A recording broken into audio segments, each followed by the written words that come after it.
আজকে আমরা মলদ্বারের যে রোগগুলো হয় সেই সম্পর্কে আলোচনা করব। আর মলদ্বারের এই রোগগুলো কেন হয় আর কিভাবে আমরা সেটাকে সম্পূর্ণভাবে ঠিক করতে পারি সেটা নিয়ে আলোচনা হবে।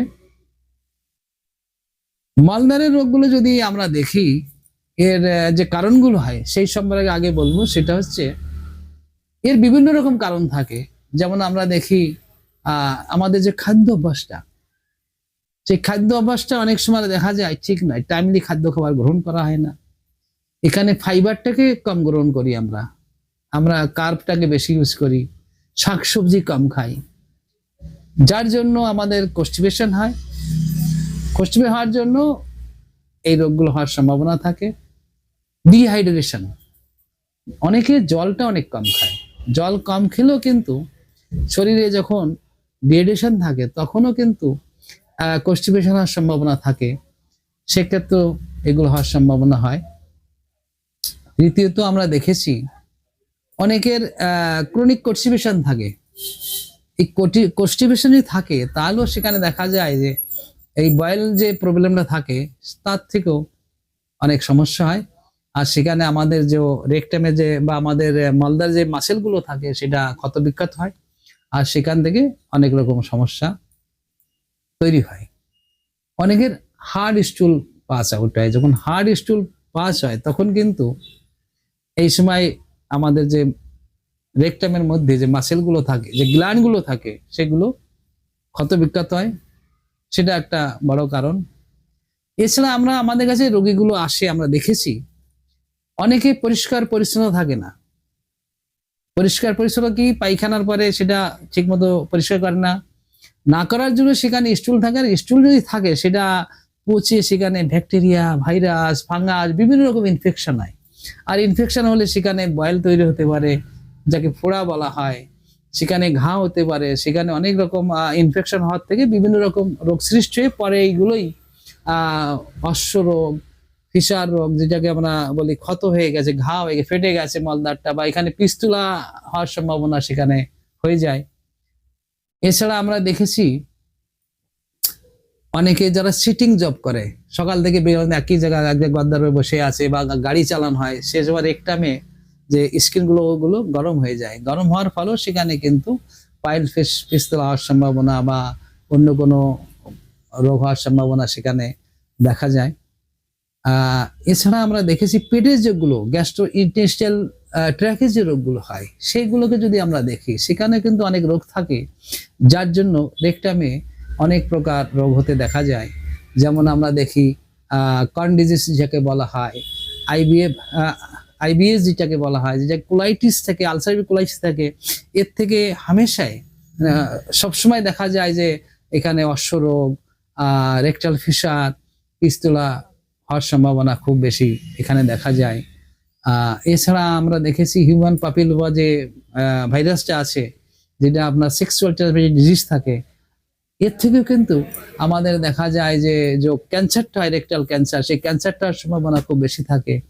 আর যাদের ইমিউনিটি খুব কম থাকে, যেমন এইচআইভি রোগীগুলো থাকে, এইডস রোগীগুলো থাকে, এদের ইমিউনিটি কমার জন্য কিন্তু এই রোগগুলো হওয়ার সম্ভাবনা থাকে। আর একটা যে গ্রুপ আমাদের কাছে, যারা আমাদের মায়েরা যারা আসে ডেলিভারির পরে যারা আসে, ম্যাক্সিমাম যারা দেখেছি তাদের যখন এই সমস্যা নিয়ে আসে, তাদের ফিসার বা তাদের পাইলস ডেভেলপ হয়।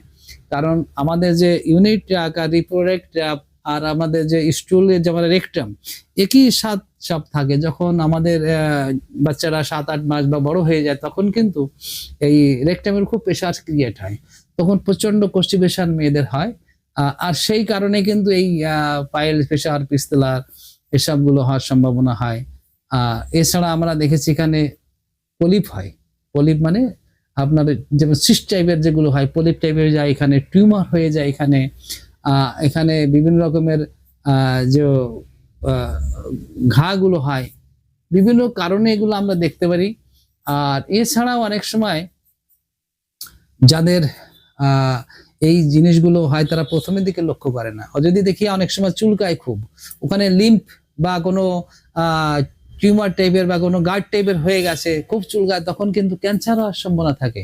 রেকটাল ক্যান্সার যাকে বলি আমরা, কোলোরেক্টাল ক্যান্সার যাকে বলা হয়, কোলন থেকেও শুরু হতে পারে বা আমার একটা এরিয়া ধীরে ধীরে ওটা ফেলে ক্যান্সারটা। আর এই ক্যান্সারটা যখন হয় তখন কিন্তু ধীরে ধীরে এই গার্ডটা ফর্মেশন হবে, আর এই কোলন থেকে এই কনস্টিপেশন, ব্যথা, চুলকানিটা খুব বেশি হয় প্রথমে। যখন এটা ধীরে ধীরে ফেলে যায় তখন একটা বিরাট এরিয়া নিয়ে কিন্তু ক্যান্সার সেলটা এখানে খুব গ্রোথ হতে থাকে। আর এখানে যখন অক্সিজেন লেভেলটা আসবে না, অক্সিজেনের সাপ্লাইটা কিন্তু ক্যান্সারের হয় না, তখন কিন্তু এই জায়গাটা পচা গলা, অক্সিজেন না থাকলে সেখানে আপনার নেক্রোসিস হয়ে যায়। নেক্রোসিস মানে এখানে গলা পড়া, পচা শুরু হয়ে যায়, গলতে শুরু করে। তাহলে এই যে রোগগুলো, আমরা কতগুলো রোগ দেখলাম এখানে, স্ট্রিকচার হয়ে যায়, অনেক সময় দেখা যায় লেকটিনের মলদারটা শুকর গেছে, মানে ছোট হয়ে যায়, অনেক সময় স্ট্রিকচার হয়ে যায়। আর এটা আমরা যে রোগীগুলো দেখেছি, বিশেষ করে যারা অপারেশন গুলো ঠিক মতো করে না, অপারেশন ঠিক মতো না করা হয়, তাহলে কিন্তু এখানে লেকটিনের দ্বারটা ধীরে ধীরে ফাইব্রোসিস হয়ে সেটা বন্ধ হয়ে যাওয়ার সম্ভাবনা থাকে। তাহলে এই যে বিভিন্ন রকম সমস্যা, এই দিকে লক্ষ্য রাখতে হবে। আর সবচেয়ে আমাদের লাইফ স্টাইলটা সুন্দর করা দরকার, খাদ্যটা সুন্দর করা দরকার। আমরা আজকাল ফাস্ট ফুড খাই, যেটা কনস্টিপেশন একটা মূল কারণ হয়ে থাকে। আর এইসব গুলোকে যদি বাঁচতে হয় তাহলে খাদ্য খাবার টাইমলি খেতে হবে, পরিমাণ মতন খেতে হবে, আর ফাইবার যেহেতু খাবারটা খেতে হবে, জলটাকে বেশি করে আমাদের খেতে হবে। এইসব রোগগুলো থেকে যদি বাঁচতে হয় তাহলে আমি সার্জারি করার পরে যদি পেটের এই কোষ্ঠকাঠিন্য না যায়, পেটের সমস্যা না যায়, পেটে এইসব রোগগুলো থাকে, তাহলে কিন্তু এই পাইলস, ফিশার, পিস্তেলা বা আপনার যে পলিপ গুলো হয়, টিউমার, এগুলো আবার কিন্তু রিপিট করবে। কারণ ওখানে কনস্টিপেশন গুলো থাকলে, অন্য কোনো রোগগুলো থাকলে রেকটামের প্রচুর প্রেসার পড়ে, প্রেসারে আবার নতুন করে এই রোগগুলো হতে পারে। সবচেয়ে সেফটি থাকে আমাদের যে ইলেকট্রো হোমিওপ্যাথিক মেডিসিন আছে। এখানে আমাদের দেখি এই রেকটামের জন্য, আমাদের ডাইজেস্ট সিস্টেমের জন্য অনেক ভালো ভালো ওষুধ আছে। এখানে আমরা যে দেখি S10, C10, সিলাস, S1, আমরা S5, C5, এখানে কন্ডিশনাল জি, আমরা ইলেকট্রনিক্স যেগুলো আছে জি, বি, বিভিন্ন ক্ষেত্রে আমরা ব্লিডিং পাইলস দেখি, সেখানে একরকম ওষুধ ইউজ করা হয়।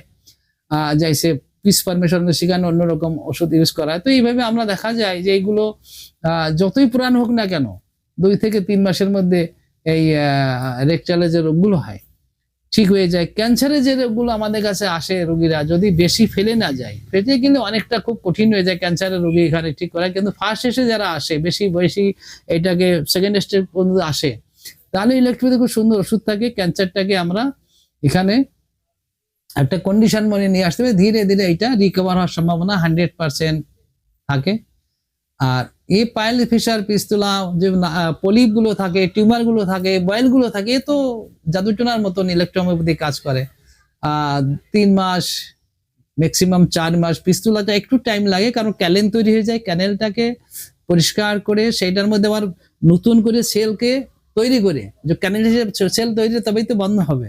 তো এইটা একটু টাইমের ব্যাপার থাকে। এইভাবে আমরা ধীরে ধীরে এই ওষুধগুলো দিয়ে, ইলেকট্রোহোমিওপ্যাথি দিয়ে সম্পূর্ণভাবে আমরা ঠিক করি। আজ এতটাই, নমস্কার।